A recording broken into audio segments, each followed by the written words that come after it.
Nagaraju, Mary గారు ఇద్దరు టీచర్సే. మిర్యాలగూడెం అంతేనండి? అవును సార్. పెళ్ళయి 9 ఏళ్ళు అయింది. అవును. పిల్లలు పుట్టట్లేదు. రకరకాల ప్రయత్నాలు చేస్తున్నారు. మరి ఏం చేయాలని అడుగుతుంటే ఇలాగే రకరకాల ప్రొసీజర్లు చెప్పారు. ఆ ప్రొసీజర్లు ఐయూఐకి వెళ్ళారు, హిస్ట్రోస్కోపీకి వెళ్ళారు. ఏమీ ఫలితం రావట్లేదు. మరి ఏం చేయాలంటే థైరాయిడ్ ఉందన్నారు. సరే మందులు పెట్టారు, అయ్యి వాడారు, ఫలితం రావట్లేదు. కౌంట్ ఏమో అప్ అండ్ డౌన్ అయిపోతుంది.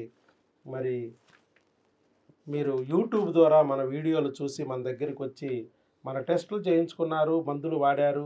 కౌంట్ ఫుల్ కౌంట్ అయిపోయింది 4 మంత్స్ కోర్సులో. తర్వాత కొంచెం గ్యాప్ వచ్చింది. మళ్ళీ న్యాచురల్గా ట్రై చేయమన్నాం. ట్యూబులు క్లీన్ చేశాము, న్యాచురల్గా ట్రై చేయమన్నాము. మరలా కొద్ది రోజుల గ్యాప్ తర్వాత మరలా వచ్చారు. సార్ ఇంకా రాలేదు, న్యాచురల్గా ట్రై చేసినా అంటే, లేదు వస్తుంది, మీరు ట్రై చేయండి, మందులతోనే ట్రై చేయండి అంటే బయట ఐయూఐలు చేయించుకోమంటున్నారండి. అదండి ఇది ఏం అక్కర్లేదు, మీకు కౌంట్ పెరిగిపోయింది, నెలసర్లు కరెక్ట్గానే వస్తున్నాయి, మందులతోనే వస్తుంది, ట్రై చేయండి అంటే ట్రై చేస్తూ ఉండగానే ప్రెగ్నెన్సీ వచ్చింది. సార్ మాకు ప్రెగ్నెన్సీ వచ్చిందని టెలికాలర్స్కి మా వాళ్ళకి ఎక్స్ప్లెయిన్ చేస్తే వెంటనే ఇమీడియట్గా బ్లడ్ టెస్ట్, స్కానింగ్ చేయించుకోమన్నాం. బ్లడ్ టెస్ట్ బీటా హెచ్సిజీ అనేది చేయించుకోమంటే అది 5 దాటి ఉంటే ప్రెగ్నెన్సీ అన్నాము. 39,000 వచ్చింది ప్రెగ్నెంట్. అది అయిన తర్వాత స్కానింగ్ తీయించుకోమన్నాం. గర్భసంచిలో ఉందా, ట్యూబుల్లో ఉందా, స్కానింగ్ తీయించుకోమంటే స్కానింగ్ అక్కడే తీయించారు. అది 6 వీక్స్ అని వచ్చేసింది. అంటే ప్రెగ్నెన్సీ కన్ఫామ్ 6 వీక్స్ 5 days. ఫస్ట్లోనేమో ముందు గ్రావిడ్ యుటరస్ లాగానే ఉంది కానీ ఇంకా పూర్తిగా కన్ఫామ్ అవ్వలేదు అన్నారు. ఒక 1 వీక్ అయిన తర్వాత మళ్ళీ స్కాన్ తీయించుకోండి, 1 వీక్ 10 days వెయిట్ చేయండి అన్నాం. తర్వాత 6 వీక్స్ 5 days అని ఇచ్చేశారు. రెండో స్కానింగ్లో కన్ఫామ్ అయిపోయింది. సో వెంటనే మనం వచ్చేయమన్నాం. ఈ 1 వీక్ 10 daysకి మనం అక్కడ కొన్ని ట్యాబ్లెట్లు ఇచ్చాం. ఇవి వాడుతూ ఉండి అది అయిపోయి కన్ఫామ్ అయిపోయింది అన్న తర్వాత ఇప్పుడు రమ్మన్నాం. ఎందుకంటే ప్రెగ్నెన్సీ నిలుపుకోవడానికి. చెప్పండి సార్, మీరు ఏమేమి ప్రాబ్లమ్స్ ఫేస్ చేశారు 9 సంవత్సరాల్లో? ఇక్కడికి ఎలా రాగలిగారు? ఇక్కడికి వచ్చినప్పుడు ఏమనిపించింది? వచ్చిన తర్వాత ఎక్కడేమనిపించింది? మెడిసిన్ వాడుతున్నప్పుడు ఏమనిపించింది? ఇప్పుడు ప్రెగ్నెన్సీ వచ్చిన తర్వాత ఏమనిపించిందో మీరు చెప్తే మీలాంటి వారి అనుభవాలు వాళ్ళకు కూడా ఉపయోగపడుతుంది. ఎందుకంటే మీకు వయసు భర్తకి 34, భార్యకి 33 సంవత్సరాలు. బయటికి వెళ్తే ఐవీఎఫ్ అనే మాట తప్ప ఏమీ చెప్పరు. చెప్పండి, ఇక్కడ ఐవీఎఫ్ లేకుండానే వచ్చిందిగా? అవును సార్. న్యాచురల్గానే వచ్చిందిగా? న్యాచురల్గానే వచ్చింది. రైట్, చెప్పండి. అసలు సార్ గురించి నాకేం తెలియదు ఫస్ట్లో. అయితే మా తమ్ముడు ఒకతను యూట్యూబ్లో చూసి అది నాకు సెండ్ చేసిండు. అక్కడికి వెళ్ళండి అన్న, ప్రాబ్లం క్లియర్ అవుతుందని చెప్పారు. అయితే చూసాను కానీ కొంచెం నమ్మకం అనిపించలేదు. అయితే మన మళ్ళీ వీడియోలో వీడియో చూసారా? చూసాను సార్. ఆ వీడియో చూసినప్పుడు ఏమనిపించింది? అంటే చాలా ఉన్నట్టు చెప్పండి, ఎందుకు దాచుకోవడం? అంటే చెప్పండి. చాలా ఉంటాయి కదా, అంటే ఆల్రెడీ అంతకుముందు ట్రై చేసినామని వేరే నిరుత్సాహంతో ఉన్నాం సార్. అయితే ఎట్లయినా వెళ్ళాలనే ఉద్దేశంతో. అంతేగాని నా వీడియో చూసి కామెడీగా చెప్తున్నాడు, వీడు కామెడీ యాక్టర్ ఏమో, సినిమా యాక్టర్ ఏమో, డాక్టర్ కాదేమో అనిపించలేదా? ఒక ఆయనకి అదే అనిపించిందండి. ఇదేంటి ఎంత కామెడీగా చెప్తున్నాడు? డాక్టర్ అంటే ఎలా ఉండాలి? అమ్మ సీరియస్గా ఉండాలి, 2 మాటలు మాట్లాడాలి, ముత్యాలు ఏరుకోవాలి, అంతే. ఇట్లా మాట్లాడేస్తున్నాడు గలగల, వర్షంలాగా ఉంది కానీ ఆయన మాట్లాడుతున్నట్లేదు. అలా అనిపించలేదు మీకైతే? అనిపించలేదు సార్. ఫోన్లు అయితే పచ్చి పని. మీరు కొద్దిగా హాస్యాన్ని ఇష్టపడతారు అనమాట. ఇంకా అయితే మా వైఫ్ నేను ఇక్కడికి వచ్చాను సార్. వచ్చి అక్కడ కూర్చున్నాం. మీ క్లాస్ మొత్తం విన్నాం సార్. కొంచెం నమ్మకం అనిపించింది. అయితే ఫస్ట్ ఆ టెస్ట్లన్నీ చేయించుకున్నాం. తర్వాత మెడిసిన్ తీసుకొని పోయాం, వైరస్ కిట్ది. ఇంజెక్షన్ టీకా వేయించుకున్నాం. ఫస్ట్ 2 months రాలేదు సార్. మళ్ళీ ఏం చేసానంటే హార్మోన్స్కు ఆ ట్యాబ్లెట్ తీసుకొని మళ్ళీ వెళ్ళాం సార్. అయినా కూడా మళ్ళీ రాలేదు. అయితే అందరూ ఇట్లా వాళ్ళ టెస్ట్ మేనేజర్ చెప్తుంటే మంచిగా అనిపించింది, కానీ మాకు కావాలనే ఆశ కలిగింది. కానీ మళ్ళీ కొంచెం గ్యాప్ వచ్చింది సార్. అంటే మాకు అవుతారా కారా అనే ఒక డైలామ్లో ఉన్నాం. అయినప్పుడు కూడా ఏదేమైనా కానీ కంటిన్యూ చేయాలనుకున్నాం సార్. అంటే చాలామందికి ఒక 15 years నుంచి 20 years నుంచి అందిందని యూట్యూబ్లో వాళ్ళ సాక్ష్యాలు చెప్తుంటే నేను విన్నాను. ఇంకా మాకు కూడా అందుతానే ఉద్దేశంతో కంటిన్యూ అయితే చేసినాం సార్. మధ్యలో ఒక 3 months గ్యాప్ వచ్చింది. 3 months 4 months గ్యాప్ వచ్చింది. గ్యాప్లో ఎక్కడికి వెళ్ళారో? ఏదో ఒక ఎక్కడికి వెళ్ళలేదు, అన్నయ్య దగ్గరికి ఎక్కడ వెళ్ళదా? న్యాచురల్గానే అందుద్దామని చూసినాం. మళ్ళీ ఇక్కడికే వచ్చినాం సార్. అయితే ఏప్రిల్లో వచ్చినాం. అప్పుడు వచ్చినప్పుడు మే నెలలో ఇక ఇది హాస్పిటల్ క్లోజ్ చేస్తారని చెప్పారు. అయితే అప్పుడే మనం ఐయుఐకి ఒకసారి వద్దాం అనుకున్నాం. అయితే ఇక మళ్ళా జూన్లో అయితే కొంచెం క్లైమేట్ కూల్గా ఉంటుంది కదా, ఆ టైంలో ట్రై చేద్దాం అనుకున్నాం సార్. ఈలోపు మాకు కన్ఫర్మ్ అయింది సార్. నువ్వు పెద్ద సీరియస్గా తీసుకున్నప్పుడు కన్ఫామ్ అయింది. అవును సార్. రోజు టెన్షన్గా ఇవాళ కలవాలి కలవాలి కలవాలి అన్నప్పుడు కలవలేకపోయారు. వదిలేసి వేసవకాలం డాక్టర్ గారు సెలవులు ఇచ్చారు, సెలవులు తీసుకుందాం అన్నప్పుడు ప్రెగ్నెన్సీ వచ్చింది. చూడండి, టెన్షన్ పోతే ఎంత ఫ్రీ అయిపోతే బాడీ తన పని తాను చేసుకుపోద్ది అంటారు చూసారా, అలాగే చేసుకుపోయింది అది. Very good. ఇంకా మొత్తానికి మీరు 10 జూలై 10వ తారీఖు జూలై 2023లో వచ్చారు. ఇంకొక నెల అయితే సంవత్సరం అయిపోతుంది మీకు. కాకపోతే మధ్యలో ఈ గ్యాప్ల వల్ల బ్రేక్లు వచ్చినాయి.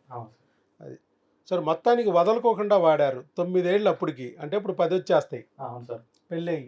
అప్పుడు మీరు అనుకుని ఉంటారు 9 ఏళ్ళు 10 ఏళ్ళు వాళ్ళకి కూడా వచ్చేస్తాయి, డాక్టర్ గారు మనకి ఇవ్వట్లేదు తట్టి 15కి కూడా ఇచ్చేస్తారు, మనమేం 9 కదా పెళ్ళయి మనకెట్లేదేంటి అని కొంచెంసేపు అలిగారు.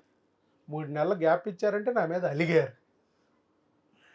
కాకపోతే నేను చెప్పా, ఒక్కొక్కరికి ఒక్కొక్క రకమైన సమస్య ఉంటుంది, వాళ్ళ మందులకి వాళ్ళ శరీరం స్పందించే విధానంలో కొంచెం డిఫరెన్స్ ఉంటుంది. అందుకే కొంచెం ముందు కొంచెం వెనక అవ్వచ్చేమో, కానీ ఇది ఆగదు. ప్రెగ్నెన్సీ రాక తప్పదు మీకు ఖచ్చితంగా. మీరు పుట్టారంటేనే మీకు పిల్లలు పుడతారు, అందుకే డౌటే లేదు అని నేను చెప్పాను గంటా బజాయించి. సార్ మళ్ళీ ధైర్యం వచ్చింది. 4 నెలల గ్యాప్ వచ్చినా సర్లే అని చెప్పి మళ్ళీ వెనక్కి వచ్చేసారు. వచ్చి వాడారు. వాడిన తర్వాత ఇలా వేసవి కాలం మీకు మేలు చేసింది. మల్లెలు సువాసనలతో డాబా మీదకి వెళ్ళి అలా అరువు బయట ప్రశాంతంగా కబుర్లు చెప్పుకుంటే ప్రెగ్నెన్సీ వచ్చేసింది. ఇన్నాళ్ళు టెన్షన్ పడతా ఉంటే ప్రెగ్నెన్సీ రాలా. సరే, అదే నేను చెప్పింది కూడా. మీ ఇద్దరూ సఖ్యతగా ఉండాలి. భార్యను భర్త, భర్తను భార్య తిట్టుకోకూడదు, కొట్టుకోకూడదు, కొత్త బూతులతో అవమానించుకోకూడదు. ఇద్దరు ఒకరికొకరు లంబూ జంబుల్లాగా ఉండాలి అని నేను చెప్పా. అలా ప్రేమగా ఉంటే ప్రేమ ఫలమైన బిడ్డ ఆటోమేటిక్గా చేతిలో బుడిగిని పడిపోతుంది. మీ ఇద్దరు ప్రేమ ఉండాలి కదా, అది లేకోకుండా చేస్తున్నారు చాలామంది డాక్టర్ల దగ్గరికి వెళ్తే ఏం చేస్తున్నారు, భర్తది ప్రాబ్లం అనో భర్తను భయపెట్టడం కాదు, భార్యను భయపెడుతున్నారు. భార్య సమస్య అనుకో భర్తకి చెప్పేస్తున్నారు. దాంతో ఒకరినొకరు పోటీలు, కత్తి యుద్ధాలు, కాంతారా యుద్ధాలు చేసేసుకుంటున్నారు. నీ తప్పు అంటే నీ తప్పు అని కొట్టుకుంటున్నారు. విడాకుల వరకు కూడా వెళ్ళిపోతున్నారు. మీ ఇద్దరిని పనికి రాకుండా చేస్తున్నది క్రిములు, హార్మోన్లు. వాటిని తొలగించుకోవాలి. మీ ఇద్దరు పనికి రాని వాళ్ళు కాదు. ఆ పనికి రాకుండా చేస్తున్నది ఏంటో కనిపెట్టలేని డాక్టర్ గారు బుర్రకాయ పనికి రాందిరా నాయన, మీరిద్దరూ కొట్టుకోకండి అని నేను చెప్తాను. అది మీరు చక్కగా అర్థం చేసుకున్నారు. ఎప్పుడైతే మీ ఇద్దరు మీ పని మీరు చేశారో ఆటోమేటిక్గా దేవుడు చేయాల్సిన సృష్టి కార్యం ఆయన చేశారు. ఓకే, ఇంకా చెప్పాల్సింది ఏమైనా ఉందంటాయి? మీ ఆవిడ ఏమన్నా చెప్పాలనుకుందా? మేరీ నాగరాజు, మిర్యాలగూడెం, ఇద్దరు టీచర్లే. టీచర్లు అంటే మీరు బ్రహ్మాండంగా చెప్పచ్చు. అనర్గళంగా 40 నిమిషాలు క్లాస్ తీసుకున్నట్టు తీసుకోవచ్చు. ఆహో, అదే ఎక్సర్సైజ్ మాస్టర్ గారు మీరు. వీళ్ళు ఎక్సర్సైజ్ చేయించిన వీళ్ళు చేయరులేండి. మనం అడిగిన వేస్ట్ వీళ్ళు చేయరు. ఏమైనా తిండిలో మార్చమంటారా డాక్టర్ గారు? చికెన్ మానేసి మటన్ తినమంటారా? వేపుడు మానేసి పులుసు తినమంటారా? వీటిలో మార్పులు వస్తాయి కానీ ఎక్సర్సైజ్లో మార్పులు రావు. చెప్పండి, పని ఫిజికల్ యాక్టివిటీ గురించి మంచి విషయం చెప్పండి ఎవరికన్నా, ఒక ఉపయోగపడేది, సమాజానికి ఉపయోగపడేది. అంటే ఫిజికల్ కూడా చాలామంది వీక్గా ఉండటం, తర్వాత బాడీలో ఆర్గాన్స్ స్ట్రెంత్గా లేకపోవడం వల్ల కూడా కొన్ని డిఫెక్ట్స్ వస్తాయని నేను అనుకుంటున్నాను. అయితే దాన్ని అంతకుముందు సార్ నేను మామూలుగా గేమ్స్ అంటే అన్ని గేమ్స్ ఆడేది. ఎర్లీ మార్నింగ్ మాత్రం 5కి వెళ్ళేస్తా సార్. షటిల్ అనేది ఒక గేమ్ నేను డైలీకి వెళ్తా. ఫిజికల్ యాక్టివిటీ కూడా అవసరం అనేది నాకు అర్థమైంది సార్. ఖచ్చితంగా అందరూ కూడా మార్నింగ్ కొంచెం ఎర్లీగా లేసి మన పనులు మనం చేసుకొని తర్వాత ఫిజికల్ యాక్టివిటీ చేయడం అనేది అందరికి అవసరం అని నేను నమ్ముతున్నాను సార్. కనీసం వాకింగ్. అవును సార్. లిటిల్ బిట్ ఇంట్లోనే చేయొచ్చు, చిన్నపాటు జాగింగ్ స్ట్రెచింగ్ ఇంట్లోనే చేయొచ్చు, స్ట్రెచింగ్ ఎక్సర్సైజెస్ ఇంట్లోనే చేయొచ్చు, బయటకు కూడా వెళ్ళక్కర్లా. ఒక 100 ఎకరాల గ్రౌండ్ అక్కర్లా. అవును సార్. 4 బద్దీలు ఉన్న రాయి జాలు అక్కడ అంత లెక్క చేయొచ్చు, ఇంత ప్లేస్లో కూడా చేయొచ్చు. అలాగా ఫిజికల్ యాక్టివిటీ కూడా చేయాలి. లేకపోతే ఏమవుద్దంటే బళ్ళు స్టార్ట్ అవ్వవు. డాక్టర్ గారు బండి స్టార్ట్ అవ్వట్లేదు ఏం చేయమంటారు? డాక్టర్ గారు నా బండి స్టార్ట్ అవుతుంది కానీ మధ్యలో ఆగిపోతుందండి డాక్టర్ గారు బండి. తోయండి మందులతో. తోస్తే ఉపయోగం లేదు. భర్తలకి భార్యలకి ఇయే కదా సమస్యలు. ఫిట్నెస్ లేదు ఎవరి కాళ్ళకి. వీక్గా ఉంటున్నారు శరీరాలు. కలవాలనే కోరికే లేదు అసలు. ప్రాబ్లం ఎక్కువైపోయింది. మంచి తిండి తినాలి, దాన్ని కరిగించేయాలి, అరిగించేయాలి, అది ఎనర్జీ కింద మార్చేయాలి. అలా చేస్తే బాగుంటుంది. మనం ఎందుకు చెప్తున్నాను, మన తాతలు ముత్తాతలు బామ్మలు మామలు అందరూ ఒకప్పుడు మంచి ఆహారం తిన్నారు. చక్కగా అర డజన్ గారెలు డజన్ గారెలు అలా అలవోగ్గా లేపేసేవాళ్ళు, గారెల్లో చికెన్ కూడా నంచుకుని. అలాగే కష్టపడేవాళ్ళు కూడా. ఎక్కడైనా పొలాలకు వెళ్ళాలంటే 4-5 మరి మైళ్ళ దూరాన్ని కూడా నడుచుకుంటూ వెళ్ళిపోయేవాళ్ళు, సైకిల్ తొక్కుంటూ వెళ్ళిపోయేవాళ్ళు. మనం పైకి 4 అడుగులు పైకి రావాలంటే లిఫ్ట్ లేదా డాక్టర్ గారు లిఫ్ట్. ఫస్ట్ ఫ్లోర్ కూడా చాలామంది లిఫ్ట్ ఉపయోగిస్తారు. అలా అయిపోయింది. ఫిజికల్ యాక్టివిటీ తగ్గిపోయింది, తిండి తగ్గిపోయింది. ఖర్చు లేదుగా, తిండి తగ్గిపోయింది. అందుకనే ఆయన చెప్పినట్టు పిఈటి మాస్టర్ గారు చెప్పినట్టు ఫిజికల్ యాక్టివిటీ చేయండి. అట్లీస్ట్ వాకింగ్ అన్నా చేయండి. మీకు ఉన్నంతలో ఏదో ఒక రకంగా ఆ ఫిజికల్ యాక్టివిటీ చేస్తే మీ బాడీ ఫిట్గా ఉంటుంది. ఫిట్గా ఉంటే మంచి ఆరోగ్యంగా ఉంటే మంచిగా హార్మోన్స్ రిలీజ్ అవుతాయి. హార్మోన్స్ మంచిగా రిలీజ్ అయితే రేపొద్దునే మంచి బిడ్డ పుడుతుంది. సరే సార్, ఇంకేమైనా చెప్పాల్సి ఉన్నాయా? ఏం లేవు. సరే అయితే థ్యాంక్ యూ వెరీ మచ్. మనకి ముందుకొచ్చి వీడియో ఇచ్చారు నాగరాజు గారు, మేరీ గారు. వారికి గట్టిగా చప్పట్లతో అభినందన తెలియజేద్దాం. దానికి కంటిన్యూ చేయండి. మెడిసిన్ కొంచెం మారుస్తారులే మేడంని అడిగి కొంచెం డోస్ అడ్జస్ట్ చేయించుకునండి. అక్కడ డాక్టర్ గారిని ఒకరు పెట్టుకోండి. సైనస్ కూడా ఉంది సార్. అవి ఏదైనా ఎప్పుడన్నా ఇబ్బంది అయితే వాడుకోండి పిల్లలు, లేకపోతే అక్కర్లేదు. సిట్రిజిన్ ట్యాబ్లెట్ ఇస్తే చాలు. ఫీవర్ ఇట్లా వస్తే ఏమైనా వాడుకోవచ్చు. అక్కడ వాడుకోవచ్చు. అక్కడ డాక్టర్ గారిని పెట్టుకోండి ఒకరిని. మీరు ఎక్కడైతే డెలివరీ అవ్వదలుచుకున్నారో లాస్ట్ వరకు ఆవిడ పెట్టుకుని మా దగ్గర మందులు ఆవిడ చూపించండి. ఎప్పటికప్పుడు తీసుకెళ్ళి మేడం ఈ మందులు ఇచ్చారు, డాక్టర్ గారు 5 నెలలే ఇస్తారు, ఆ తర్వాత మీ దగ్గరే కంటిన్యూ చేసుకోవాలి, మీ దగ్గరే డెలివరీ అవ్వాలి, ఈ లోపల మీ దగ్గరే టెస్టులు చేయించుకోమన్నారు, మీ దగ్గరే స్కాన్లు తీయించుకోమన్నారు. 5 నెలల వరకే ఆ టెస్టులు పెట్టి స్కాన్లు బట్టి ఆయన చెప్పిన టెస్టులు మీరు చేసిన టెస్టులు అన్నిటిని బట్టి ఆయన మందులు ఇస్తారు. 5 నెలల వరకు నిలబడే వరకు. ఆ తర్వాత మీరే ఇక్కడ చూసుకోమన్నారు అని చెప్పండి. మధ్య మధ్యలో ఏదైనా చిన్న చిన్న ఇబ్బందులు, జలుబులు, దగ్గులు, జ్వరాలు, నడుము నొప్పులు ఇలాంటివి వస్తే అక్కడే మెడిసిన్ వాడుకోవచ్చు.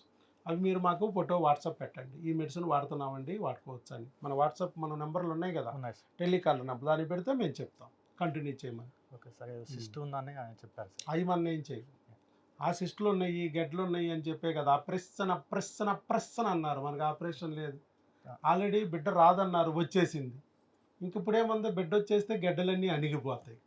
వాటికి బుల్డోజర్లు అక్కర్లా, మన బిడ్డే ఒక బుల్డోజర్, ఆ గెడ్డలన్నీ అనిచేస్తుంది.